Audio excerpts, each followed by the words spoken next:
The mahogany conference table gleamed under the harsh fluorescent lights of Preston and Wallace Law, the kind of polish that spoke of old money and even older connections. I sat quietly at the far end, my laptop open and my evidence carefully organized, waiting for my moment. After 7 years at the firm, I knew timing was everything. "Let's wrap this up quickly," Richard Preston announced, his silver hair catching the light as he stood at the head of the table. "We have the Blackridge Industries merger to prepare for, and I won't have any distractions." I watched my colleagues, 14 of the firm's top attorneys, shuffle their papers and straighten their designer suits. 7 years of watching, learning, and gathering evidence had taught me to read them like case files. Sarah Mitchell, blonde and razor-sharp, already eyeing the junior partner position. Marcus Chen, brilliant but ruthless, who'd stolen 3 of my cases last year. And of course, James Wallace, the man who tried to bury my career more times than I could count. "Before we move on," I said, my voice quiet but clear, "I have some relevant information about the Blackridge case." The room fell silent.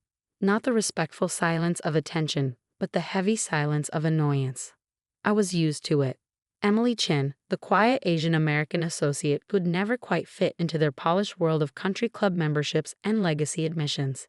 "Emily," Wallace drawled, not bothering to hide his contempt, "we've been over this. Your research, while admirable, isn't what we need right now. This is a complex merger worth over $50 million. Leave it to those with the experience to handle it." I could feel the smirks around the table. They'd always underestimated me, seeing only what they wanted to see: the diligent worker bee, the reliable background player, the one who'd never rock the boat.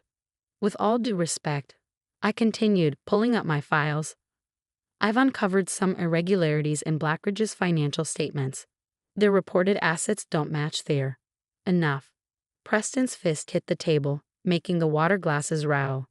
"This is exactly why you're still an associate after 7 years, Emily. You don't understand the bigger picture. We're not here to play detective. We're here to close a deal." I closed my laptop slowly, carefully. "Of course, my mistake." Wallace's laugh was sharp and dismissive.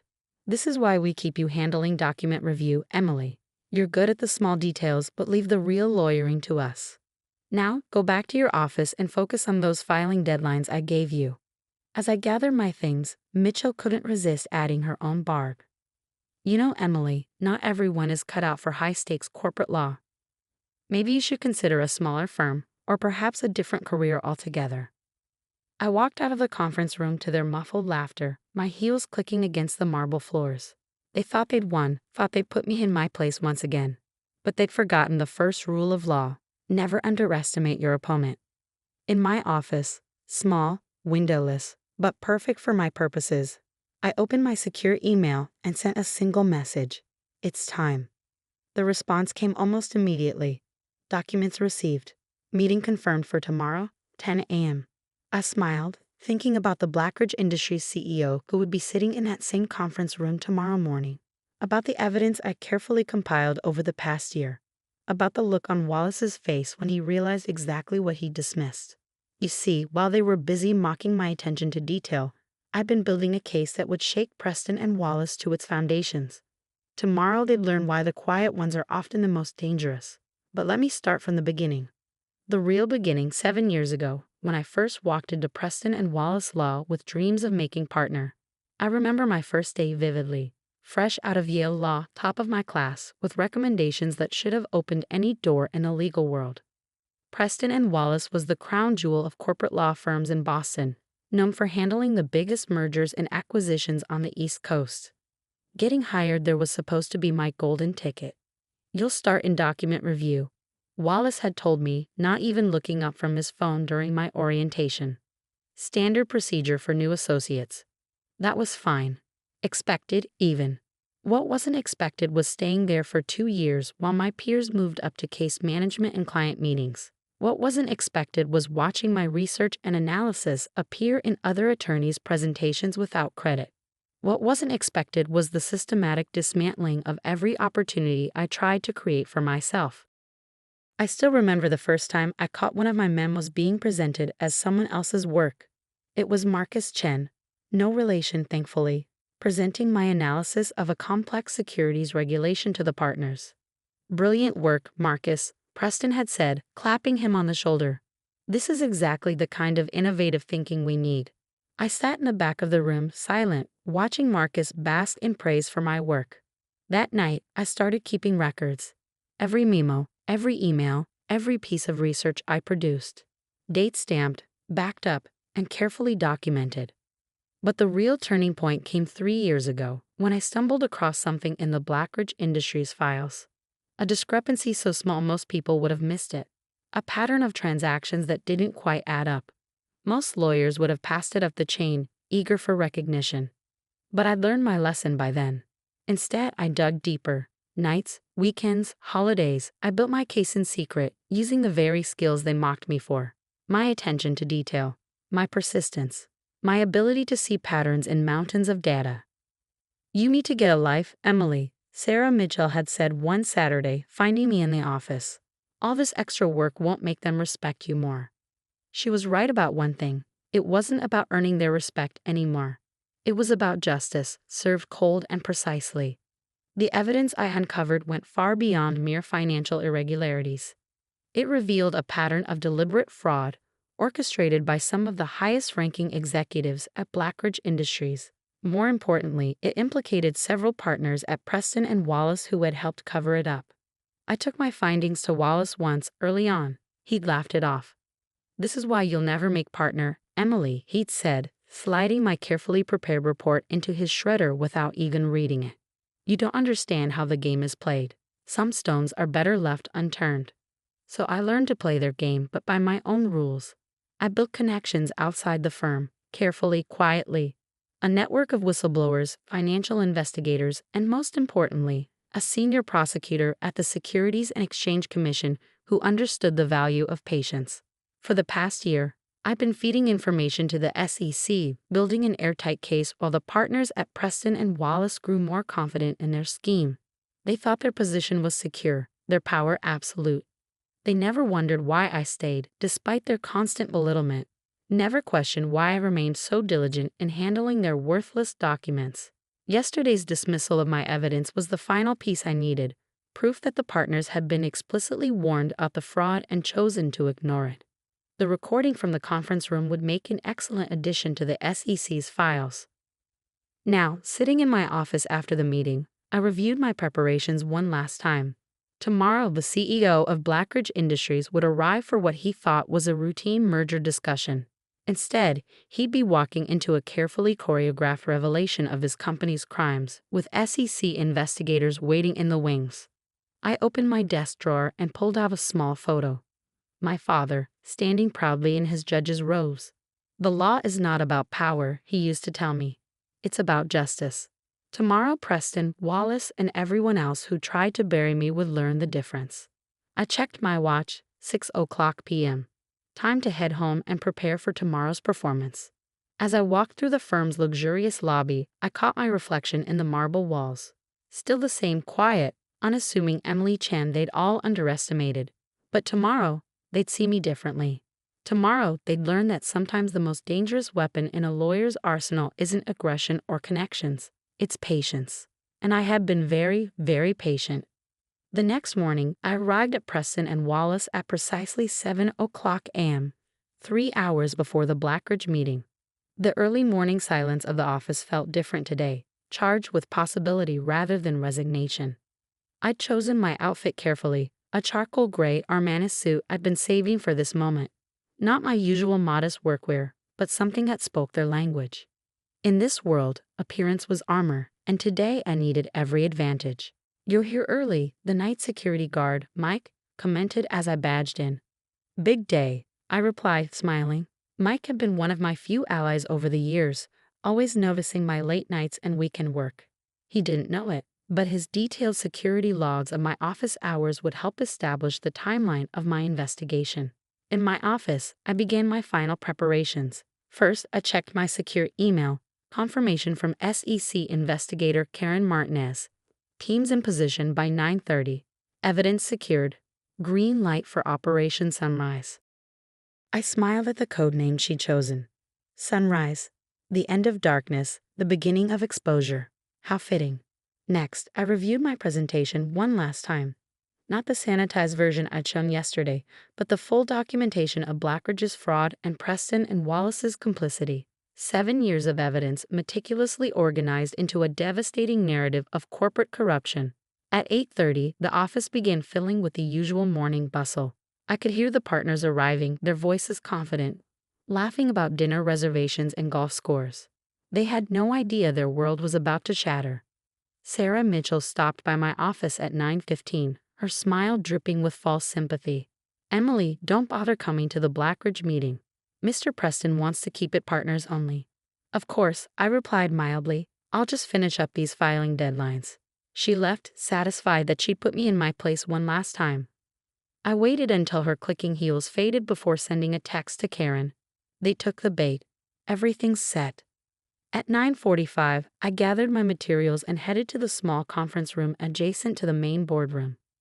Through the glass wall, I could see the partners assembling, arranging their papers, adjusting their power poses. James Wallace was holding court at the head of the table, probably rehearsing how he'd close the biggest merger of his career. At 9:55, my phone buzzed. A text from the lobby security desk. "Blackridge CEO and SEC teams have arrived. Showtime." I watched through the glass as Charles Blackridge II entered the boardroom, flanked by his CFO and legal team. Right behind them came Karen Martinez and 4 other SEC investigators, their badges gleaming. "What's the meaning of this?" Preston demanded, half rising from his chair. "Please, everyone remain seated," Karen announced, her voice carrying the full authority of the federal government. "We're here to discuss some concerning findings regarding the proposed merger." "This is outrageous," Wallace sputtered. "Who authorized?" "I did," I said, walking into the room. The silence that followed was absolute. I could see the confusion on their faces. What was the quiet associate doing here? Why was she standing shoulder to shoulder with SEC investigators? "Emily," Preston started, his tone a mixture of confusion and warning. "This is a private meeting. You need to." "Actually," Karen cut in, "Ms. Chen is central to this investigation. She's been working with us for the past year, documenting extensive securities fraud at Blackridge Industries and this firm's role in concealing it." The color drained from Wallace's face as I connected my laptop to the room's display system. "Perhaps we should start with the offshore accounts," I suggested calmly, pulling up the first set of documents. "The ones Mr. Wallace helped structure in 2019. What followed was 2 hours of methodical destruction. I presented evidence of falsified financial statements, illegal stock manipulations, and systematic fraud, all documented through years of careful observation and investigation. With each revelation, I watched the mighty partners of Preston and Wallace crumble. These transactions, I explained, highlighting a particularly damning series of documents, were flagged in our internal review last year. When I brought them to Mr. Wallace's attention, he ordered them buried. Fortunately, I kept excellent records. I played the recording from yesterday's meeting, their dismissal of my evidence now damning proof of their willful ignorance. Charles Blackridge II, who had started the meeting looking imperious and bored, now sat ashen-faced as his empire unraveled. His CFO had already started whispering with his lawyers, no doubt planning his plea deal. "This is a mistake." Wallace tried one last time, his voice shaking. "Emily is just a junior associate who graduated top of her class from Yale Law," Karen interrupted, "who spent 7 years building an airtight case while you were too busy underestimating her to notice. Ms. Chen has provided us with the most comprehensive corporate fraud investigation I've seen in 20 years at the SEC." I kept my face neutral, but inside, I savored every word. 7 years of dismissal and disrespect, washed away in a single morning of truth. By noon, the SEC had served subpoenas to half the partner table. Charles Blackridge II was being escorted out by federal agents, and I stood in the middle of it all, finally seen for who I really was. "Why?" Sarah Mitchell asked as she was packing up her office later that day, her career in shambles. "Why stay here all these years if you knew?" I thought about all the nights I'd worked alone in my tiny office, all the times they'd laughed at my dedication to detail. "Because justice isn't just about finding the truth," I told her. "It's about proving it beyond any doubt." The aftermath was seismic. Preston and Wallace, once the crown jewel of Boston's legal scene, was now facing its own legal battles. Half the partner table was under indictment. The other half were desperately trying to distance themselves from the scandal. 3 months later, I sat in a different conference room, this time at the Justice Department. "The Attorney General is very impressed with your work," Karen told me, sliding an offer letter across the table. "We need more lawyers like you, ones who understand that true justice requires patience and precision." I looked at the letter, a senior position in the department's corporate fraud division. The irony wasn't lost on me. The same skills Preston and Wallace had mocked would now be my greatest assets. But before I accepted, I had one last piece of business to attend to. I visited my father, bringing with me a newspaper featuring the Blackridge scandal on its front page. "You were right, Dad," I told him, placing the paper on his desk. "The law isn't about power. It's about justice." He smiled, pride shining in his eyes. And sometimes he added, "Justice comes from the most unexpected places." Looking back now, 5 years later, from my office at the Justice Department, I can't help but smile at how it all played out. Preston and Wallace never recovered from the scandal. James Wallace was disbarred. Richard Preston retired in disgrace. The Blackridge fraud became a case study in law schools, including Yale, where I now guest lecture on corporate ethics. But the real lesson wasn't about fraud or justice, or even revenge. It was about patience, about the quiet strength it takes to stand firm in the face of dismissal and derision. About knowing that sometimes the best way to fight isn't with loud declarations, but with careful documentation and unwavering persistence. Sarah Mitchell runs a small practice now, focusing on pro bono work, a complete transformation from her former self. She sent me a letter last year, apologizing for her past behavior and thanking me for the wake-up call. "You taught me that true legal excellence isn't about power or prestige," she wrote. "It's about standing up for what's right, no matter how long it takes." As for me, I still keep that photo of my father in his judge's robes on my desk. But next to it now sits a framed quote that I see every morning. "Justice is not a sprint, but a marathon." It reminds me that sometimes the quietest warriors are the most effective, and that true victory isn't about proving others wrong. It's about proving yourself right. The young lawyers who work with me now often ask how I managed to stay focused during those 7 years at Preston and Wallace. My answer is always the same. Success isn't about being the loudest voice in the room. It's about being the most prepared. And sometimes, preparation means waiting for exactly the right moment to show your hand. Looking out my office window at the Washington skyline, I think about all the other quiet warriors out there, gathering their evidence, building their cases, waiting for their moment. To them, I want to say, keep watching, keep documenting, keep believing. Because sometimes the most powerful statement you can make is proving everyone wrong, not with words, but with undeniable truth. And in the end, truth has a way of speaking for itself. You just have to be patient enough to let it. The ancient brass bell above the door chimed one last time as my cousins strode out of Harrison's Antiquities and Curiosities, their laughter echoing off the cramped shelves of what was now my inheritance. I stood alone in the dimly lit shop, surrounded by what they called worthless junk, my Uncle Theodore's lifetime collection of antiques and artifacts. "Have fun with your pile of dust, Sophie," Jennifer's voice carried through the door. "While you're cleaning, we'll be renovating the mansion." I ran my fingers along a nearby mahogany display case, leaving trails in the dust. At 32, I was the black sheep of the Harrison family, the one who'd chosen to study archaeology instead of business, who'd spent years on digs while my cousins climbed corporate ladders. Now, Uncle Theo's death had brought us all back to Boston, and his will had shocked everyone. To my beloved niece, Sophie Harrison, I leave my antique shop and all its contents, the lawyer had read yesterday, while my aunts and cousins sat in stunned silence. To Jennifer and Michael Harrison, I leave the family mansion and its grounds, along with my liquid assets. The monetary difference was staggering. The mansion alone was worth millions, not counting Uncle Theo's substantial bank accounts. The shop?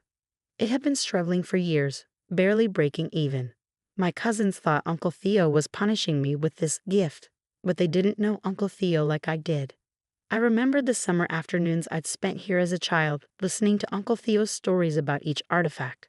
He taught me to see beyond the surface, to understand that value wasn't always measured in dollars and cents.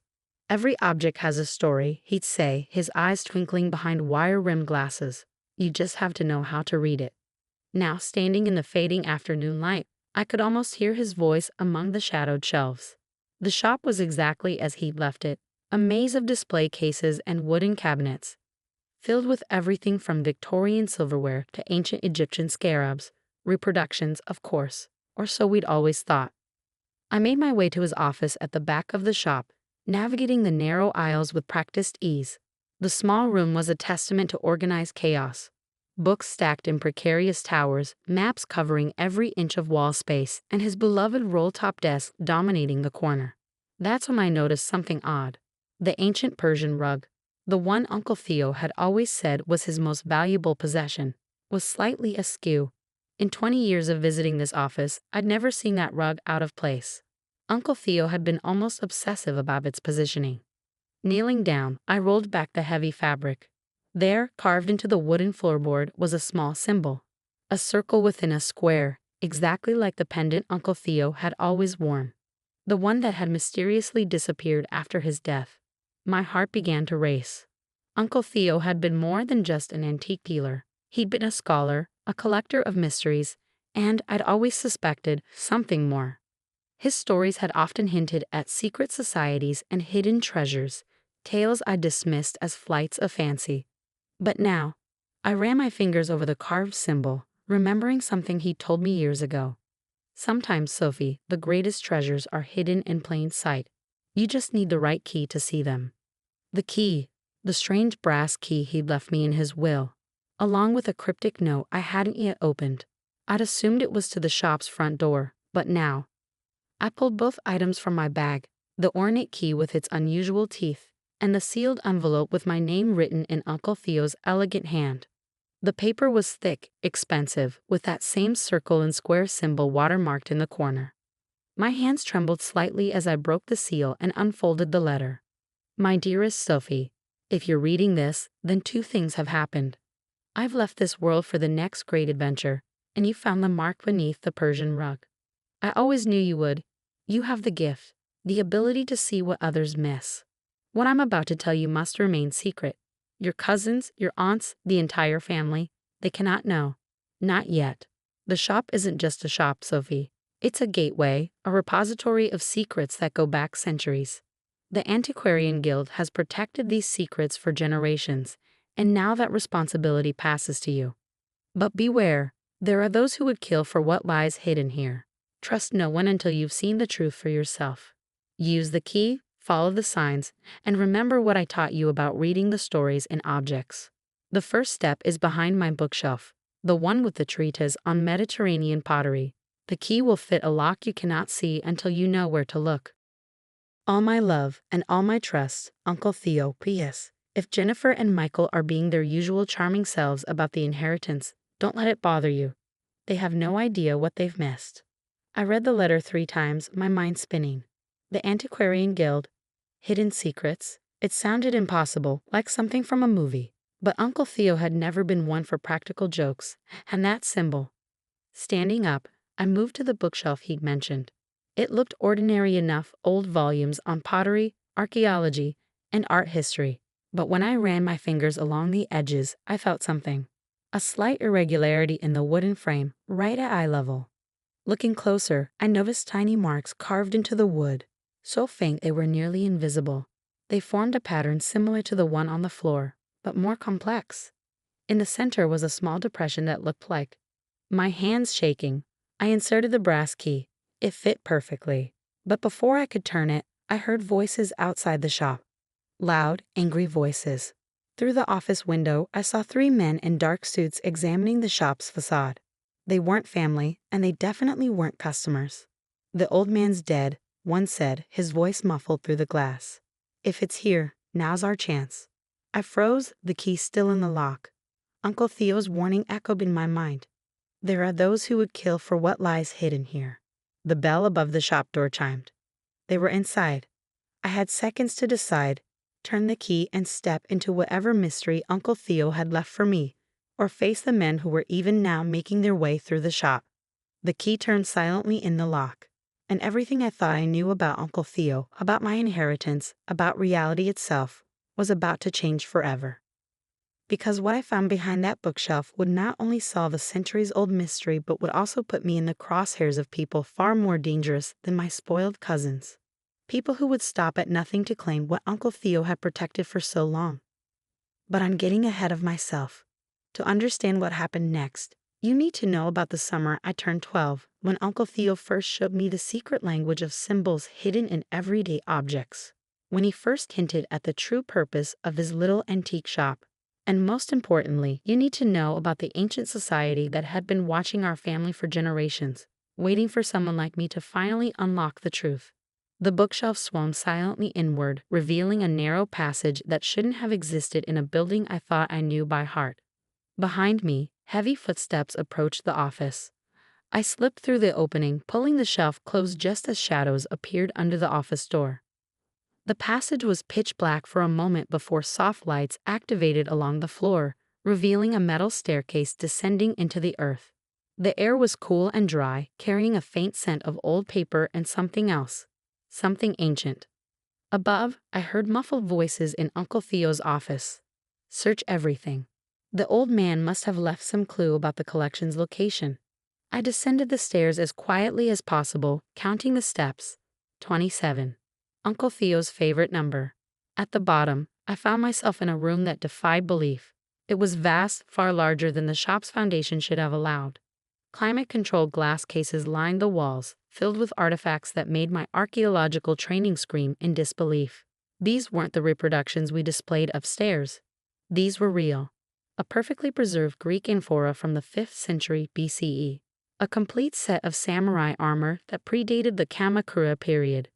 Celtic torques that still gleamed with their original gold. And in the center of the room, a massive wooden table covered in maps, documents, and a state-of-the-art computer system that hummed quietly. "Oh, Uncle Theo," I whispered, "what were you really doing all these years?"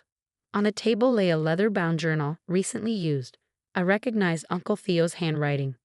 Final entry. They're getting closer.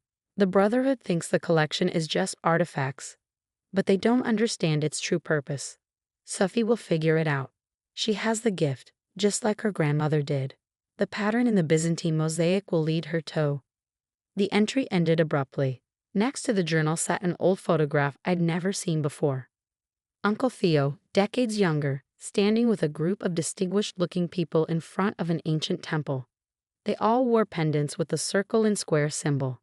A loud crash echoed from upstairs. They were tearing the office apart. I quickly scanned the room, looking for anything that might explain what I'd stumbled into. My eyes landed on a Byzantine mosaic fragment mounted on the wall. The one mentioned in Uncle Theo's final entry. Unlike the other artifacts, this piece seemed wrong somehow. The pattern didn't follow traditional Byzantine designs. Drawing on my training, I studied the mosaic's geometry. The tiles formed repeating patterns that seemed random at first, but as I looked closer, I realized they were a code. Numbers and letters hidden in plain sight using an ancient cipher system I'd studied during my doctorate. When translated, they read, "The collection guards the gate guards the truth. In unity lies the key to both." Below the mosaic sat an ancient wooden chest, its surface carved with the same circle and square symbol. Unlike everything else in the room, this chest had gathered dust, as if Uncle Theo had wanted it to appear unremarkable. My hands trembled as I opened it. Inside lay hundreds of letters, documents, and photographs dating back centuries. Each bore the symbol of what I now realized must be the Antiquarian Guild. As I read through them, an incredible story emerged. The Guild wasn't just a society of collectors. They were guardians protecting artifacts that proved an alternative history of human civilization. Evidence of advanced ancient knowledge that could revolutionize our understanding of the past, and possibly threaten the foundations of modern power structures. A sealed envelope addressed to me sat at the bottom of the chest. Inside was a USB drive and another note from Uncle Theo. "Sophie, if you're reading this, you found the true inheritance. The collection isn't just artifacts, it's proof. Proof that human civilization is far older and more advanced than we've been led to believe. Proof that certain technologies and knowledge have been rediscovered and lost multiple times throughout history. The Brotherhood of the New Dawn wants to use these artifacts to control this knowledge, to maintain their power over history itself." The guild has fought them for centuries, preserving the truth until humanity is ready for it. Your cousins got the mansion because that's what they value, material wealth. But you, my dear, have inherited something far more precious, the truth and the responsibility to protect it. The USB drive contains everything you need: accounts, contacts, security protocols. The guild will reach out once you've processed this information. Trust them, but verify everything. Remember what I taught you about questioning even the most basic assumptions. Your grandmother was one of our greatest members before she disappeared. Now you know why I spent so much time training you, preparing you for this moment. The gift runs in our blood, the ability to see patterns others miss, to read the stories hidden in ancient things. I'm sorry I couldn't tell you this in person. If you're reading this, it means the Brotherhood finally caught up with me. But they don't know about you. Use that advantage wisely. All my love, Uncle Theo. P.S. Check the inventory list carefully. Some of our most important pieces are disguised as worthless reproductions in the shop above. Right under their noses, just where they'd never think to look. Footsteps on the metal stairs interrupted my reading. But these were different from the heavy tread of the men searching upstairs. These steps were deliberate, confident. Ms. Harrison. A woman's voice called softly. I'm Diana Chen, Guild Security. We need to move quickly. The Brotherhood's team upstairs just called for backup. I turned to find an elegant Asian woman in her 50s, dressed like a museum curator but moving like someone with military training. She wore the guild's pendant openly now. How did you? I began. Your uncle activated the guild's protocols the day before he died. We've been watching, waiting to see if you'd find your way down here. She gestured to the chest. Do you understand what you've inherited? I'm starting to, I replied, thinking of all the times Uncle Theo had tested me, trained me without my knowing it. It's not just artifacts, is it? It's responsibility, knowledge, and power, Diana added gravely. Power that some would kill to control. The Brotherhood thinks these artifacts are the treasure, but your uncle understood the real value is in the knowledge they represent. Knowledge that could change everything or destroy everything in the wrong hands. More footsteps above. Angry voices. They're pulling up the floorboards, Diana said tensely. We have about 3 minutes before they find the entrance. We need to move the critical pieces now. Are you ready to accept your inheritance, Ms. Harrison? Really accept it. I looked around the room, at the artifacts that rewrote history, at Uncle Theo's lifetime of work, at the responsibility he prepared me for without my knowing it. I thought of my cousins up in their mansion, counting their money, having no idea of the real treasure they'd missed. Yes, I said firmly. Where do we start? The next hour was a blur of activity as Diana's team evacuated key pieces through a secondary tunnel I'd never known existed. I memorized security protocols, passwords, and contact procedures. The Brotherhood found the entrance eventually, but by then we'd vanished with the most important items, leaving them with a room full of convincing duplicates. Hours later, in a secure guild facility, Diana finished briefing me on my new reality. Your uncle was one of our best, she said. He identified you as his successor years ago, but we had to be sure. Finding your way down there, decoding the mosaic, that was your final test. And if I failed? The Brotherhood would have found an empty room, and you would have inherited exactly what they think you did, a struggling antique shop. She smiled. But you didn't fail. Welcome to the guild, Ms. Harrison. That was 6 months ago. The shop still stands, still selling reproductions to unsuspecting customers. My cousins still laugh about my worthless inheritance at family gatherings. Let them laugh. Because now I know the truth. About Uncle Theo, about our family's legacy, about history itself. Every day, I learn more from the collection, unlocking secrets hidden in plain sight. The Brotherhood is still searching, of course. They always will be, but they're looking in the wrong places, just as they always have. Because the real treasures aren't in secret rooms or hidden vaults. They're scattered throughout the shop above, disguised as worthless trinkets, telling their stories to anyone who knows how to read them. Uncle Theo taught me well. Value isn't always what it seems. Sometimes the greatest treasures are the ones others overlook. And sometimes, the most important inheritance isn't what you get, it's what you become. Last week, a young girl visited the shop with her parents. While they browsed the expensive items in the front, she lingered by a dusty shelf of reproductions, studying their patterns with unusual intensity. I watched her trace the hidden symbols none of her family could see, and I smiled. Uncle Theo would have liked her. In a few years, once she's ready, I'll start teaching her what he taught me. Because that's the real purpose of the collection, not just to preserve knowledge, but to pass it on to those who can understand its true value. After all, every object has a story. You just have to know how to read it. And some stories are worth more than all the mansions in the world.